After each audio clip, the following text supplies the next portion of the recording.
Bonjour les gens. Aujourd'hui ce qu'on va faire c'est on va voilà, comme le nom de la vidéo l'indique, on va installer Pig. Pig. Voilà, donc on va installer la page Pig. Déjà pour ce faire, je donne ma configuration. Donc je suis sur un ordinateur tournant sur Ubuntu 18.04. Tout est à jour. Voilà. Et on est le mercredi 11 novembre. Voilà, en plein confinement. Ok, bon, pour ceux qui écouteront de la France, donc ouais, voilà. Là, j'ouvre voilà, mon terminal et ce que je vais faire, c'est télécharger un fichier depuis le terminal. La commande classique wget et l'adresse du fichier. Je télécharge ce fichier qui vient de la fondation Apache. Voilà, une archive contenant une version de Pig. C'est pas la dernière. En fait, je sais pas si c'est la dernière en date. Ça fait un moment que j'ai envie de faire cette vidéo, voilà. Ok. Euh, voilà. Donc pour la suite, étant sur Ubuntu 18.04, pendant que ça télécharge, je vais vous expliquer déjà ce que c'est que Pig, ce que c'est qu'Apache. Voilà. Pig, c'est une solution de big data. Donc, euh, Écrit à la base par Yahoo pour ses développements en interne, ses recherches par rapport au big data en interne, qui a fini par devenir une solution open source, reprise par la fondation Apache qui s'occupe déjà d'un certain nombre de solutions. Voilà. Pourquoi Pig? Comme j'ai dit, Yahoo développait la solution en interne, donc ça veut dire qu'il existe déjà autre chose pour faire ça que Yahoo utilisait avant de développer Pig. Oui, pour faire ce que fait Pig, il y avait déjà ce qu'on appelait le MapReduce. Ce qui s'appelle le MapReduce, parce que ça reste encore utilisé aujourd'hui, voilà. Sauf qu'en fait, c'est faire du MapReduce comparé à faire du Pig, c'est deux langages de niveau différents. MapReduce, c'est le langage de bas niveau et le Pig, c'est le langage de haut niveau, plus lisible. Et voilà. Suite à cela, de ce que j'ai eu comme statistique, faire du MapReduce en termes de nombre de lignes de code, le MapReduce c'est un vingtième de ce que, voilà, 10% du nombre de lignes de code écrit en Pig. Voilà.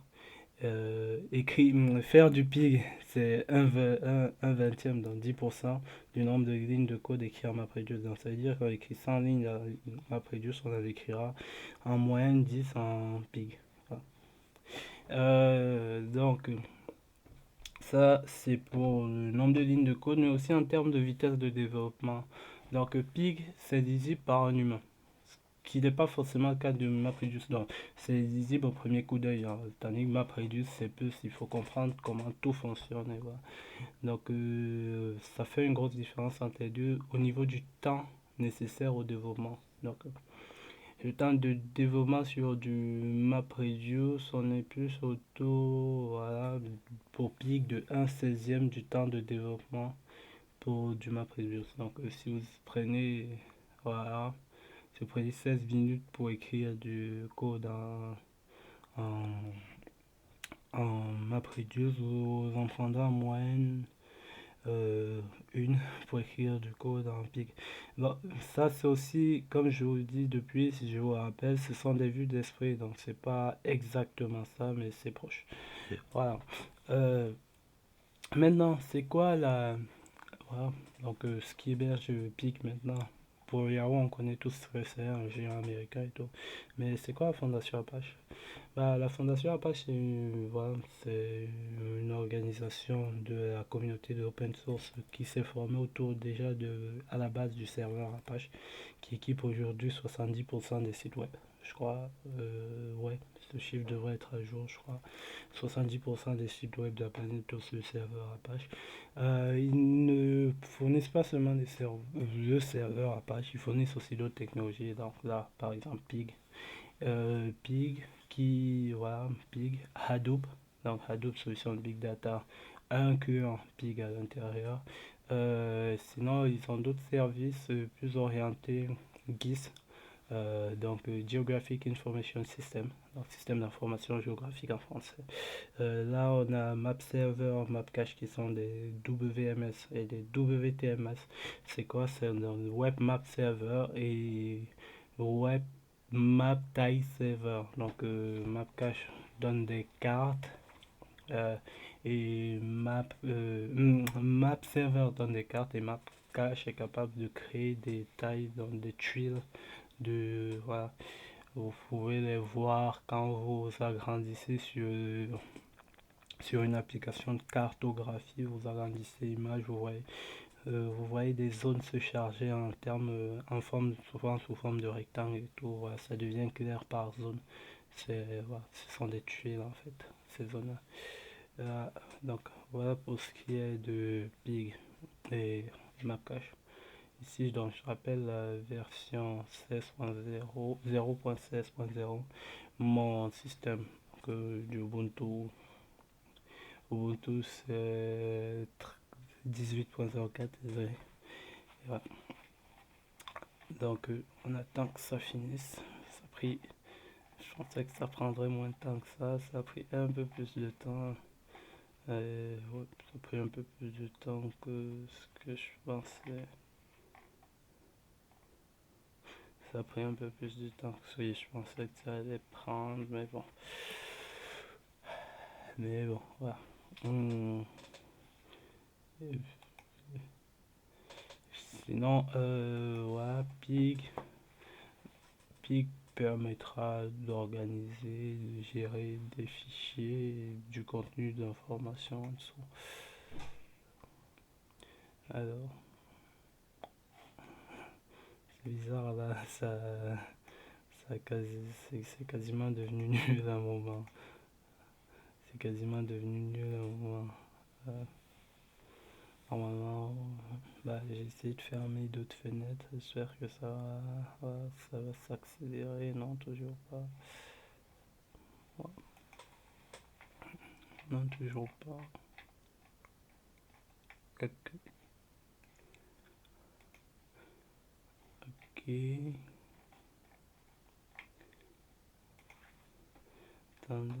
Attendant que ça termine.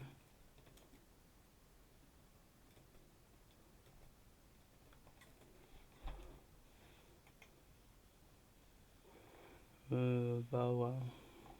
Ah, aussi, je dis rapidement, voilà. L'idée c'est le rôle de Pig. Si vous voyez bien, certaines choses que Pig fait, donc de sa nature de solution Big Data, donc gestion de données, peuvent être faits en SQL ou d'une autre façon en NoSQL. Donc il y aura des cas d'utilisation spécifiques de Pig. Là, c'est après vous qui verrez lors de votre apprentissage quand utiliser Pig, quand ne pas l'utiliser, euh, où utiliser Pig surtout. Voilà. Et quand préférer utiliser du SQL et tout. Hum.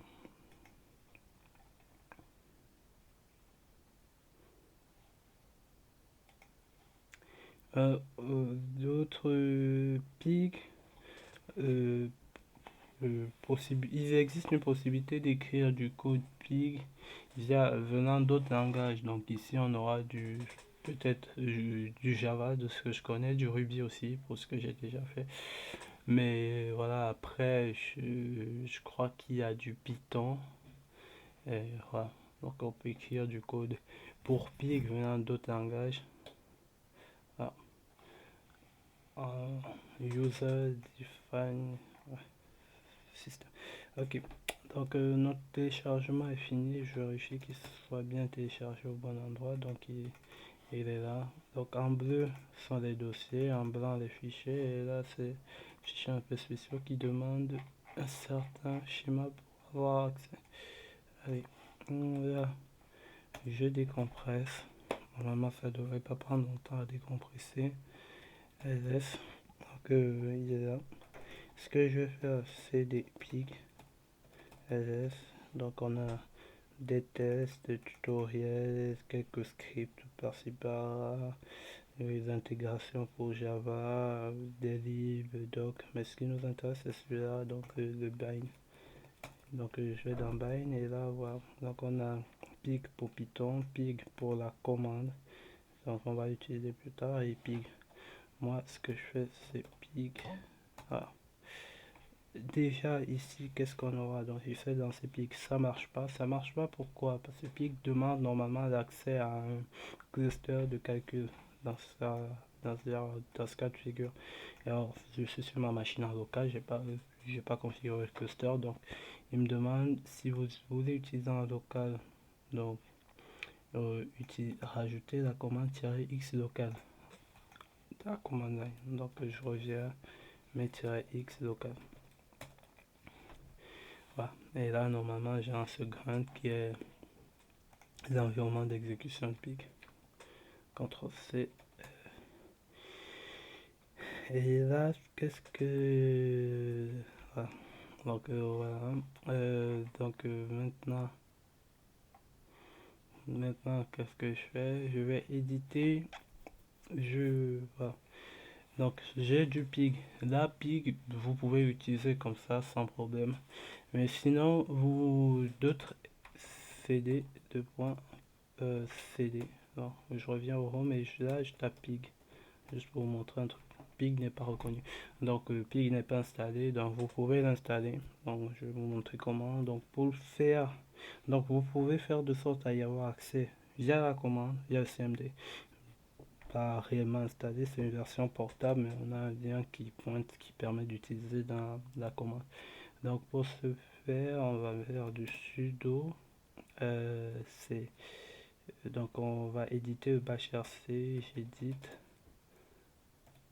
Non, je vous montre d'abord là où il se trouve le bash rc. Donc ls, ça c'est les fichiers visibles, ls-a. Donc avec les fichiers cachés, on a le bash rc qui se trouve là. Donc ce que je fais, c'est je fais ls, donc je fais sudo. Bash rc est un fichier système, donc il faut être en sudo pour l'éditer. J'édite. Oui, j'utilise j'édite comme éditeur, d'autres utilisant nano ou autre. Bash rc, ok. Donc là, on me demande mon mot de passe, je tape. Et donc là, j'ai bash rc, voilà. Dans le bash rc, la dernière configuration, par exemple ici, c'est ma configuration pour lancer Conda. Pour ceux qui, certains auront remarqué que je suis toujours dans dans un environnement virtuel. Donc c'est mon environnement Anaconda. Donc je peux vous montrer juste, je mets Conda deactivate. Donc je désactive l'environnement et là je mets Conda activate. Je travaille très régulièrement avec Jupyter Notebook, donc je vais rajouter là, mais j'en sors plus. Je vais rajouter de sorte à ce qu'il se relance à chaque démarrage d'une console. Voilà. Donc ce qu'on va faire c'est add pig ici, donc je mets en commentaire add pig. Ce que je fais c'est export. Donc là je rajoute pig à la variable d'environnement path. Donc path, ok. 2 points home bar gabin bar. Et ici donc je suis obligé, je me souviens plus de quelle version, donc voilà, c'est pig 0.16.0, voilà. Et là bin, donc je rajoute des binaires. Là j'ai enregistré, vous pouvez voir ça là. Ce que je vais faire, comme j'ai enregistré, je vais ouvrir un nouveau terminal qui va relire le bash rc. Donc il n'y a pas eu de souci. S'il y avait eu un souci, vous auriez vu une erreur juste au-dessus. Donc je vais vous montrer tout à l'heure comment ça se passe. Et là je fais pig. Et normalement, voilà, pig maintenant il marche. -x local pour éviter l'erreur. Et donc là je suis effectivement dans Grunt. Voilà. Donc voilà, pig est installé. Vous pouvez l'utiliser comme vous voulez. Moi je vais me débarrasser de Pig de ça, parce que je m'en servirai plus. Je m'en servirai plus. Enregistre CLS. Voilà. Là, ce que vous pouvez voir, c'est ici en fait, Pig a fait. Donc, comme j'ai lancé et que j'ai eu une erreur, Pig m'a fait un fichier log. Donc, je peux l'ouvrir. J'ai dit Pig. Là, donc, j'ai des logs. Adobe, Peacepost. Donc, il me dit la solution qu'il m'a donnée, il me donne les erreurs où ça a eu. Voilà. Donc j'ai terminé avec comment installer Pig. Sinon, vous avez les trucs, les commandes classiques, Pig Help, Pig, les autres options de Pig et tout. Voilà. Donc, voilà comment s'installe Pig. Oh. Donc, merci à vous d'avoir suivi cette vidéo et à la prochaine.